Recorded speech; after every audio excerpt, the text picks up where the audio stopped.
Hello, and welcome back to another installment of Planning Wisdom of the Super Rich. I'm your host, Ryan Ruff. I've got Devang Patel, wealth manager over at Virtus Wealth Solutions, standing by. He'll be joining us momentarily. But look, we want to thank you for finding your way back to the show. Devang and I tackle a new, complex financial topic each time we get together. Last conversation, we really took a deep dive into the family dynamic, specifically the process of passing wealth down to an heir and ultimately preparing that heir for an inheritance one day. Well, today we're going to stick with a similar theme. We're going to stay on the family dynamic, but a little bit of a different element within a family's wealth, particularly the family business is what we're addressing today. In fact, the true title of today's episode, the 5 critical wealth planning mistakes of a successful family business. And who better than to bring this information up and dive into their experience in it than Devang Patel. So let's go ahead and bring Devang on. Hey, great to see you this morning, Devang. How are we doing? It's awesome seeing you, Ryan. Yeah, it's great to have you back for another good episode. We're sticking with the family dynamic today, and I really like this topic because there are a lot of family businesses out there. They are, some would say they are the backbone, really, of our nation. And I would say that what's really interesting about this title and this episode in particular is we're going over mistakes of the successful family businesses. This isn't going to be covering the mistakes that ultimately put a business into the ground. These are successful family businesses that we're going to be referencing today. What those mistakes look like that they are making along the way once they have created a level of success. So, Devang, I think the best place for us to start today, obviously, is looking at the family business as a whole. There's no doubt that running a family business takes a tremendous amount of working hard and, of course, working smart.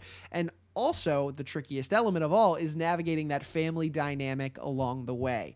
So, when it comes to a family business, Devang, the need for wealth planning must ultimately be immense in this case. Could you shed some light on why wealth planning as a whole for a family business is so important? Ryan, it really is. It's family businesses that are the foundation to the success of economies all around the world, Right. especially in the US.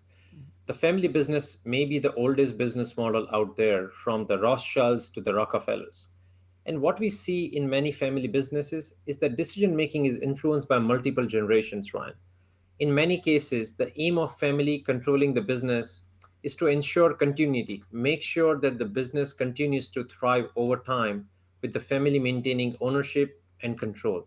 To make all that happen smoothly and successfully, successful family businesses typically need to engage in wealth planning, which involves strategies around investing, legal, and other areas, which are integrated in a synergistic manner so the various solutions work in concert with each other. Right. Now, given all those moving parts, Devang, that you've got to, it's like juggling, keeping all the balls up in the air at one given point. There's bound to be some room for error, some room for mistakes along the way, even for the most successful family businesses, correct? Absolutely. There are numerous ways for family businesses to get derailed by wealth planning mistakes and errors. The first big one, Ryan, that we see as advisors is family business owners and decision makers choosing to work with the wrong wealth planners, work meaning wrong for their particular goals and needs. That can create complications that can ripple throughout the family business. All too often, wealth planners, whether lawyers, accountants, or wealth managers and so called financial advisors, approach family businesses only from the vantage point of their own expertise and their own set of preferred strategies and solutions. This can be a sign that the planner is wrong for your family business. Example is, it is common for planners to think of family business as some form of monolithic entity. Usually, we find the reality is very different. There are family businesses with complex structures and those with very simple structures, as well as plethora of forms in between those two poles. Similarly, there are a range of family issues that can affect family businesses. But a wealth planner who only has a hammer is going to see every problem in every business as a nail. And the family business can suffer badly when they bring in state of the art experts who are enthralled in their own brilliance. They tend to deliver intricate wealth planning solutions, but those cutting edge ideas don't necessarily address what the family really cares about the most. So then, Devang, in looking for a particular wealth planner, what should family business owners and the decision makers ultimately within a family business, what should they be looking for that tells them, hey, this wealth planner right here in front of us, this is our guy, this is our gal, this is the individual we should be working with? One quick way is theory is not experience. So family members should be engaging to or should be seeking to engage wealth planners who can develop deep insights into the family, including the aims and concerns of its members. This is referred to as being able to address the human element, the aspects of the family business and family wealth that go beyond the numbers or any single solution. Families should look for wealth planners capable of providing the highest quality expertise to address a family's goal and pressing concerns. Ryan, we see that a pervasive tendency among family businesses to focus on a wealth planner's technical proficiencies with numbers and data and not to take into account his or her ability to discern what is really important to the family itself hurts them.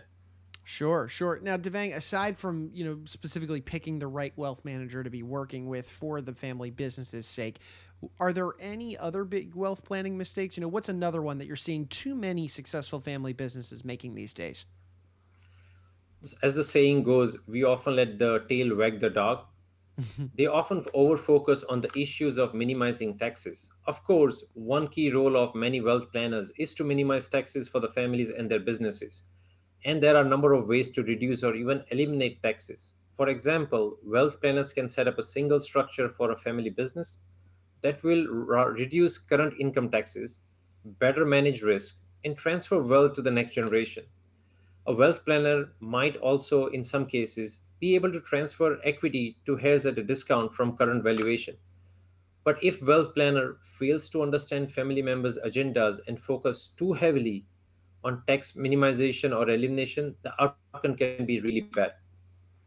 While reducing or eliminating taxes is quite often a major objective of these families, we find that it's almost never the only objective. Sometimes it's nowhere near the most important objective either. For example, most families, Ryan, involved in business together deeply value family harmony. In families with multiple heirs who have very different levels of involvement in the family business, the smartest tax strategies from a technical standpoint may very well fuel family discord.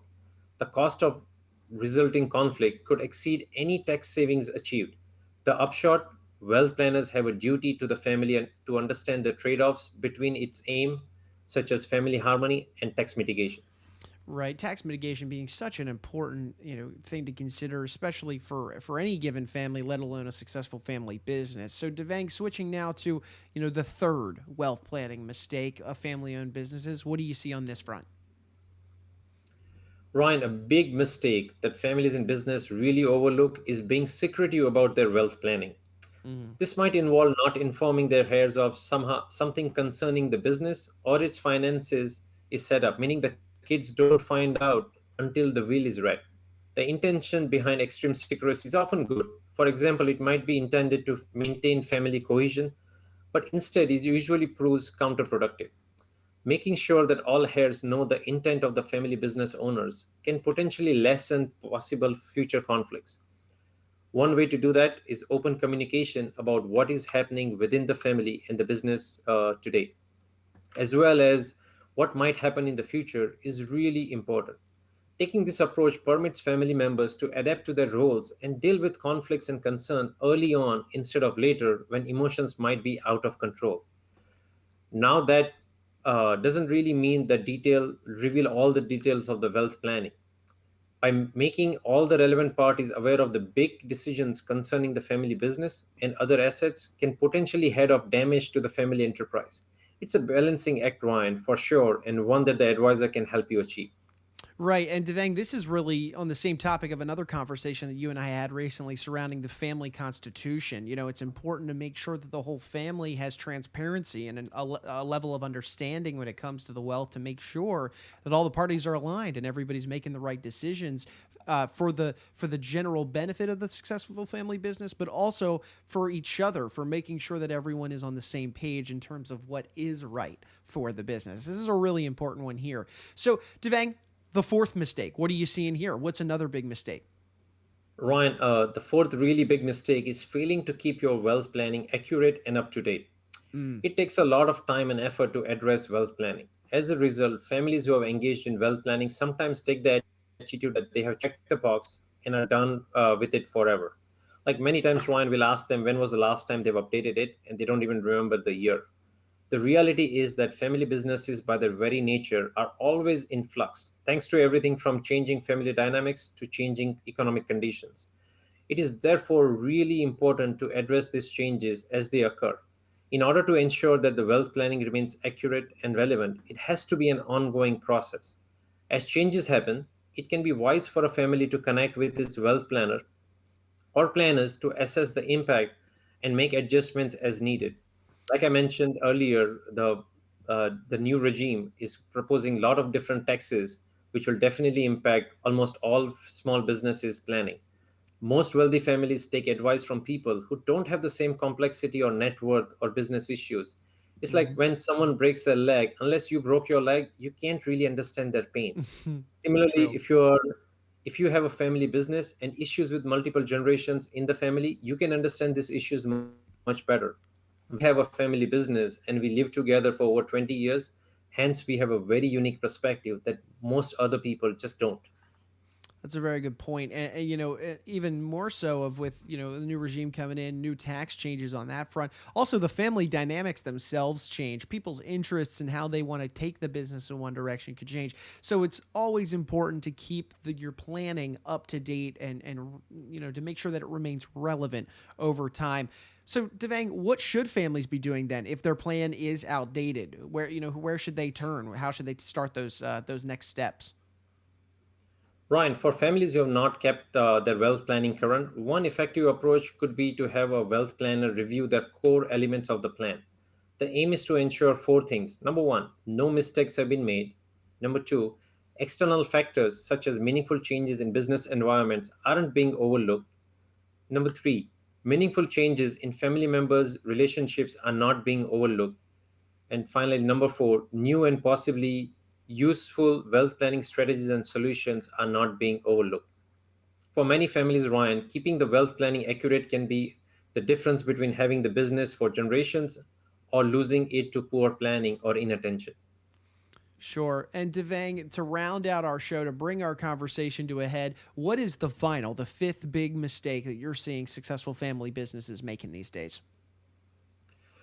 A fifth one, Ryan, is a big one in viewing the sale of the family business as failing in some way. The idea that Ah, family cannot continue to run the family business, Ryan, is all too often seen as a sign of failure. hmm. For some family members, it is their legacy to continue the family business, and not doing so is a disgrace. Some wealth planners may work to oppose a sale. For example, there are trust agreements that can prevent the sale of a company to people outside the family.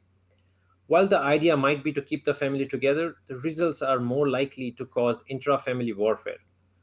For example, if inheritors don't want to own or manage the family business, it is likely the smarter move to sell the entire enterprise. Wealth planners can play an important role in helping minimize the taxes and maximize the after-tax proceeds the family will receive from the sale. A highly effective way to deal with this matter is to ensure as much flexibility for family members as possible. The more options a family has, the more likely the family members will benefit from it now and in the future. Sure, and this is a really interesting one, Devane, because you're right. There, you've got to look at every angle here when it comes to the family business as a whole, and what makes the most sense. I feel like you're almost, putting yourself in a box of mindset when you're thinking that selling a family business might, be a betrayal almost to the family legacy. You've got to open your mind. You've got to keep your senses about you and understand that there are positive angles that can come with this as well. So, Devang, we've covered five of the big mistakes that successful family businesses make, each one of them super crucial and important. So, for our viewers, I'll certainly thank you. I had my notepad out. I'm writing them down for myself, those around me that I certainly want to share this with. So, thank you for sharing your insights today, and we're looking forward already to having you back on the next one. Thank you, Ryan. Alrighty. And hey, look, we want to thank you, of course, our viewers, our audience, for joining us for another edition of the show. Look, again, if you like this content, feel free to comment, subscribe, again, share this information with family, friends, other small business owners that you might know, because we covered a lot of great stuff today, a lot of things that you want to consider. Keep your plan up to date. Make sure everybody's on the same page. Obviously look towards tax mitigation structures, work with a wealth manager. And then, of course, if the sale sale comes around, look at it with a different lens. It might not be as bad as you might think it is initially. So that'll do it for today's show. So for Devang Patel, I'm Ryan Ruff saying so long. We thank you so much for joining us on today's edition of Planning Wisdom of the Super Rich.